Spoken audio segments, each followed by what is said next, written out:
मेरे भाइयों, अल्लाह ताला ने फरमाया कि ऐ मोमिनो, तुम पर रोज़ा उसी तरीके से वाजिब किया गया है जिस तरीके से तुमसे पहले लोगों पर वाजिब किया गया था, ताकि तुम मुत्तकी और परहेज़गार बनो। ये रोज़ा इंसान को बुराइयों से, बदआमालियों से बचाता है। ये रोज़ा इंसान को जन्नत की तरफ जाने के लिए रास्ता आसान कर देता है। एक शख्स अल्लाह के नबी सल्लल्लाहु अलैहि वसल्लम की खिदमत में हाजिर हुआ और अर्ज़ किया कि अल्लाह के नबी सल्लल्लाहु अलैहि वसल्लम, मुझे कुछ ऐसा अमल बताएं कि जिसके ज़रिए से मैं जन्नत में जा सकूं। तो आप सल्लल्लाहु अलैहि वसल्लम ने फरमाया, तुम अल्लाह की इबादत करो, उसके साथ किसी को शरीक और साझी ना ठहराओ, 5 नमाज़ों की अदायगी करो, ज़कात अदा करो, रमज़ान के रोज़े रखो। जब उस देहाती आदमी ने ये बात सुनी तो कहा कि अल्लाह की कसम, मैं ना तो इससे ज़्यादा करूँगा ना तो इससे कम।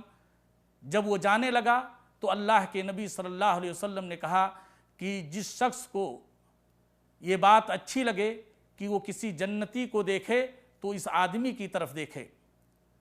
मेरे भाइयों, अल्लाह के नबी सल्लल्लाहु अलैहि वसल्लम ने फरमाया कि इब्ने आदम का हर नेक अमल कई गुना तक उसके अज्र को बढ़ा दिया जाता है।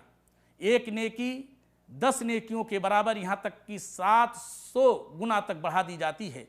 लेकिन अल्लाह ताला ने रमज़ान के रोज़े के ताल्लुक़ से फरमाया कि लेकिन रोज़ा ये मेरे लिए है, इसका अज्र मैं अपने पास से दूंगा।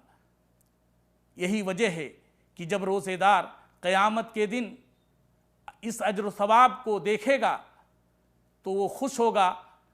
जैसा कि अल्लाह के नबी सल्लल्लाहु अलैहि वसल्लम ने फरमाया कि रोज़ेदार को 2 खुशियों के मौके हासिल होते हैं।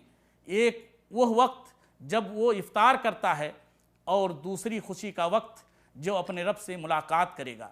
इसलिए मेरे भाइयों दोस्तों, हमें और आपको रोज़े की हिफाजत अच्छी तरीके से करनी चाहिए, क्योंकि ये रोज़ा क़यामत के दिन आएगा और रोज़ेदार के लिए सिफारिश करेगा और उसकी सिफारिश अल्लाह ताला कबूल करेगा। इसलिए अल्लाह से दुआ है कि अल्लाह रब्बुल इज़्ज़त हमें रमज़ान के रोज़े को बेहतरीन तरीके से रखने की तौफ़ीक़ अता फ़रमाए और हमें उन खुश नसीबों में शामिल फ़रमाए जिनकी अल्लाह इस महीने के अंदर मग़फ़रत फरमाता है और जहन्नम से उनको आज़ाद करता है। अल्लाह हमें इसकी तौफ़ीक़ दे। आमीन। व मा अलैना इल्लल बलाग।